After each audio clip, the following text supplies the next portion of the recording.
അദ്ദേഹം പറഞ്ഞു ദേവാംശമുള്ള മനുഷ്യജന്മങ്ങൾ എന്ന്.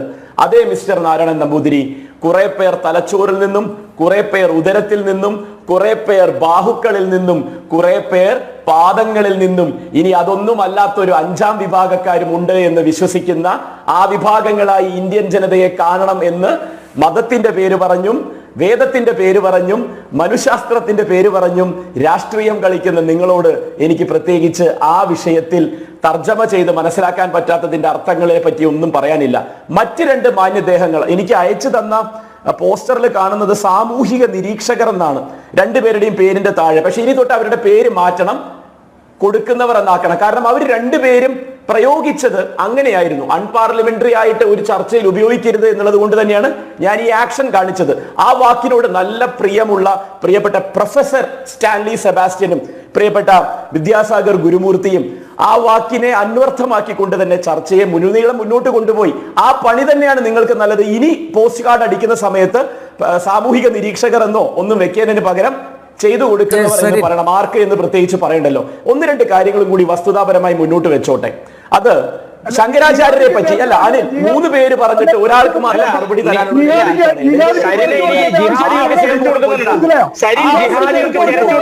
അതുകൊണ്ട് ഞാനൊരു വാക്ക് പോലും ഉപയോഗിച്ചില്ല. 3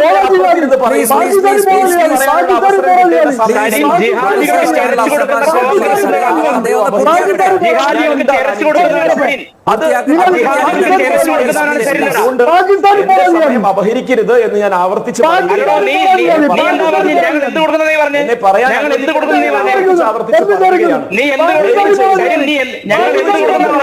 ദയവ് ചെയ്ത് എന്നെ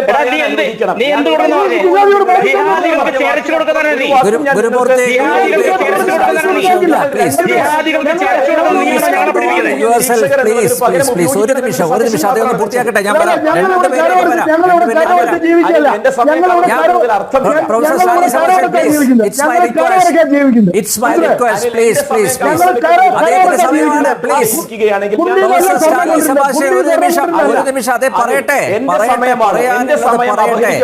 ഇരിക്കുകയാണ്. ഞാൻ മ്യൂട്ട് ചെയ്യപ്പെടുകയായിരിക്കാം ചിലപ്പോ, എന്നാൽ ഞാൻ ഇവിടെ പറഞ്ഞുകൊണ്ടിരിക്കുന്നു എന്നുള്ളതിൽ നിന്ന് മനസ്സിലാക്കേണ്ടത് എനിക്കുള്ള അവസരമാണെന്നാണ് ഞാൻ വിശ്വസിക്കുന്നത്. അത് നമ്മുടെ സംസ്കാരമല്ല, അത് നമ്മുടെ സംസ്കാരമല്ല. നിങ്ങൾക്ക് പറയാനുള്ളത് പ്രേക്ഷകർ കേൾക്കട്ടെ, അവർ വിലയിരുത്തട്ടെ. ഡോക്ടർ സരിൻ പറഞ്ഞതുപോലെ അല്ല, ഡോക്ടർ സരിൻ കടന്ന കൈയായി പോയി കേട്ടോ. നിങ്ങൾ പറഞ്ഞത് 7:30 മുതൽ 8:30 വരെ എന്നും വിഷം തുപ്പുന്ന ഒരാളായി നിങ്ങൾ എന്നെ പറഞ്ഞപ്പോ, എന്നെ വ്യക്തിപരമായി അധിക്ഷേപിച്ചപ്പോൾ ഞാൻ മിണ്ടാതിരുന്നു. എനിക്ക് തിരിച്ചു പറയാൻ അറിയാനിട്ടല്ല ഡോക്ടർ സരിൻ, പക്ഷെ അതെന്റെ മാന്യതയാണ് കേട്ടോ, അതെന്റെ മാന്യതയാണ്. അതുപോലെ വിദ്യാസാഗർ ഗുരുമൂർത്തിയും പ്രൊഫസർ സ്റ്റാൻലി സെബാസ്റ്റ്യനും തെറ്റിദ്ധരിച്ചും വളച്ചൊടിച്ചുമാണ് സംസാരിക്കുന്നത്. വന്നിരുന്ന്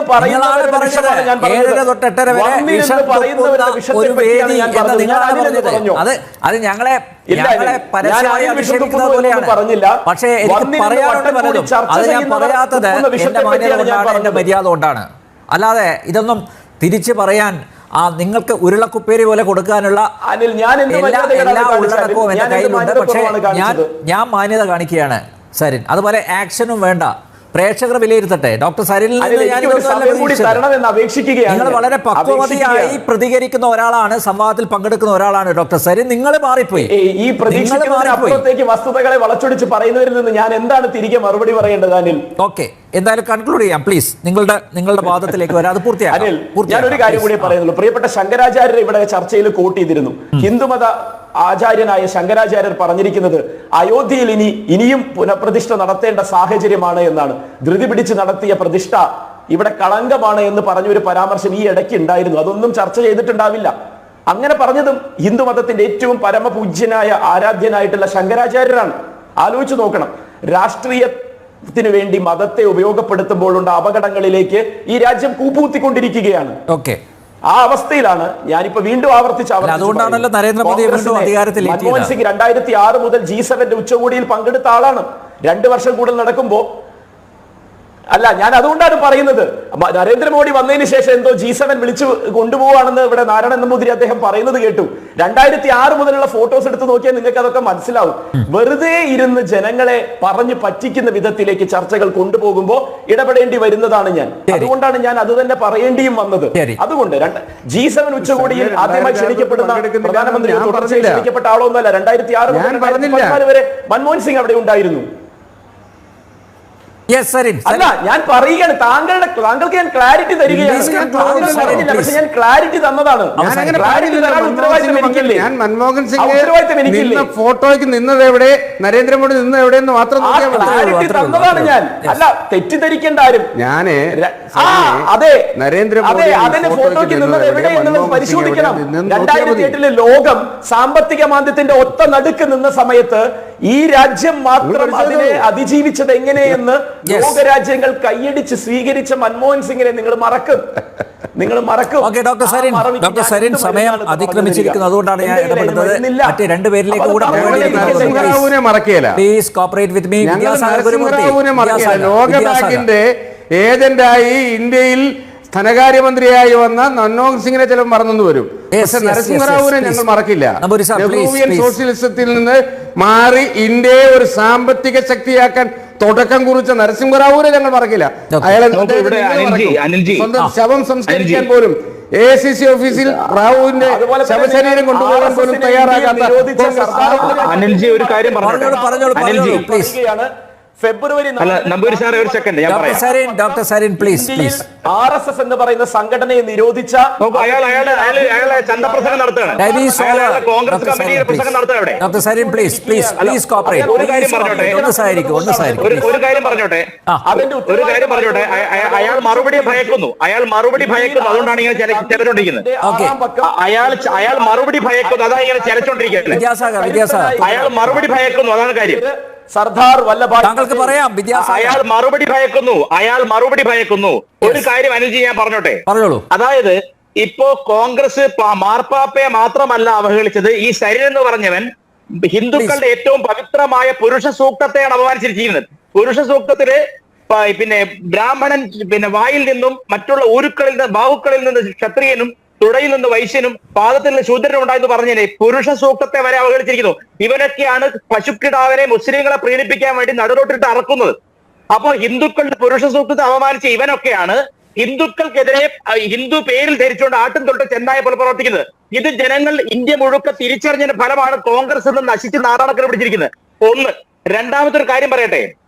ഇവിടെ അതേ പുരുഷ സൂക്തത്തിൽ പറഞ്ഞിട്ടുണ്ട്.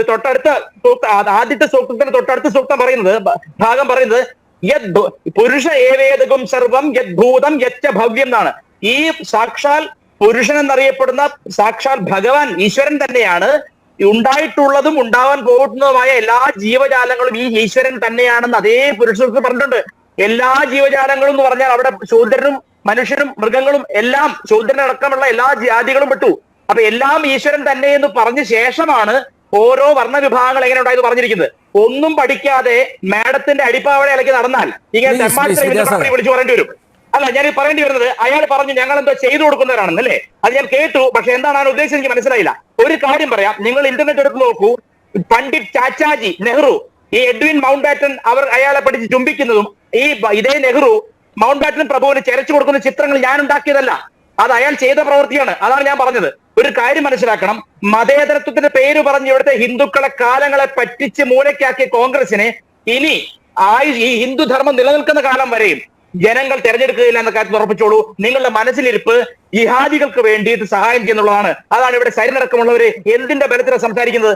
നടുറോട്ടിൽ വെച്ച് നിങ്ങളുടെ നേതാവായ റിജിൽ മാക്കുട്ടി എന്ന് പറഞ്ഞവൻ നടുറോട്ടിൽ വെച്ചിട്ട് ഒരു പശുക്കുട്ടിയെ കഴുത്തറത്ത് കൊന്നത് ആരെ പ്രീണിപ്പിക്കാനാണ്? ഇങ്ങനെ ഓരോ തവണയും നിങ്ങൾ ഈ ഇസ്ലാമിക പ്രീണനത്തിന് വേണ്ടി പണവും ശേഷിയും ശേമുഷിയും ചെലവാക്കുമ്പോൾ ഇവിടെയുള്ള മൂക ഹിന്ദു ജനത സഹിച്ച് കടിച്ചമർത്തി നിന്നവർ ഇന്നിപ്പോൾ ശക്തമായിട്ട് പറയുന്നു ഞങ്ങളുടെ ധർമ്മത്തെ സംരക്ഷിക്കുന്നതിന് മാത്രമേ വോട്ട് കൊടുക്കൂ എന്ന് പറയുന്നു. നോക്കൂ, നിങ്ങൾ ഈ മഹാബന്ധനം എന്താണ് ഇന്ത്യ സഖ്യം ഉണ്ടാക്കിയല്ലോ. ഈ 1,000 ആളുകളെ പിടിച്ചുകൊണ്ട് വന്ന് ഉണ്ടാക്കിയ സഖ്യത്തിന്റെ ബലത്തിൽ ധ്രുവനാട്ടിയെ പോലെയുള്ള വലിയ പണക്കാർ വാടകയ്ക്കെടുത്ത വാടക നാവുകളുടെ ബലത്തിൽ ചെറിയൊരു വിജയം നേടിയെന്ന് ചിന്തിച്ചോളൂ. പക്ഷേ അടുത്ത തിരഞ്ഞെടുപ്പ് നോക്കിക്കോളൂ. മോദി 5 കൊല്ലം കൊണ്ട് ഭരിച്ച് പ്രിയപ്പെട്ട ഞാൻ പറഞ്ഞിട്ട് പറഞ്ഞാൽ മതി. നിങ്ങൾ പറഞ്ഞു വേണ്ടിയില്ല. ഞാൻ പറഞ്ഞിട്ട് പറഞ്ഞാൽ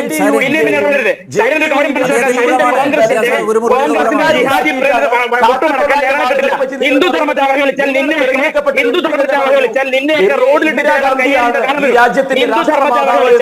നിന്നെയൊക്കെ റോഡിലിട്ട്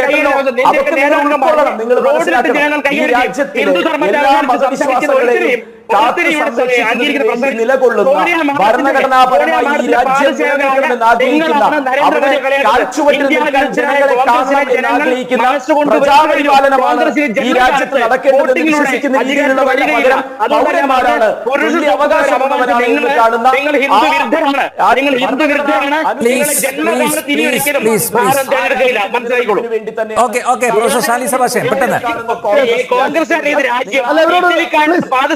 ഇത് രാജ്യം നേതാവിനെ പറ്റി പറയുന്നത്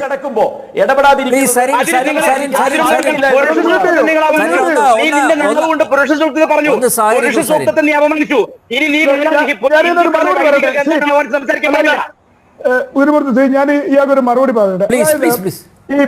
ഇവിടെ ഇവർ ചെയ്ത ഒരു കാര്യം എന്ന് പറയുന്നത്, ഈ കോൺഗ്രസ്സുകാര് ഞങ്ങളെ ക്രിസ്ത്യാനികളെ സ്വാതന്ത്ര്യം കിട്ടിയ ദിവസം തുടങ്ങി മുസ്ലിങ്ങളുടെ സബ് റിലീജിയൻ ആയിട്ടാണ് കണ്ടുകൊണ്ടിരുന്നത്. സ്കോളർഷിപ്പിന്റെ കാര്യത്തിൽ കേരള ഹൈക്കോടതി പിടിച്ചു കഴിഞ്ഞപ്പോഴാണ് 80-20 സ്കോളർഷിപ്പിന്റെ കാര്യത്തിൽ പിടിച്ചു കഴിഞ്ഞപ്പോഴാണ് മനസ്സിലായത്. അന്ന് തുടങ്ങി വളരെ കൃത്യമായിട്ട് ക്രിസ്ത്യാനികൾ നിലപാടെടുക്കാനും തുടങ്ങി. കോൺഗ്രസും കമ്മ്യൂണിസ്റ്റും കൂടെ ഈ മുസ്ലിങ്ങൾക്ക് കിട്ടിയതിന്റെ മിച്ചമുള്ളത് ക്രിസ്ത്യാനി തിന്നാൽ മതി എന്നുള്ള ഒരു നയമാണ് കഴിഞ്ഞ 75 വർഷമായിട്ട് എടുത്തിരുന്നത്. BJP വന്നതിന് ശേഷം വളരെ കൃത്യമായിട്ട് ന്യൂനപക്ഷ മന്ത്രാലയത്തിന്റെ മന്ത്രി ഇപ്പോ ഒരു സിഖുകാരനാണ്.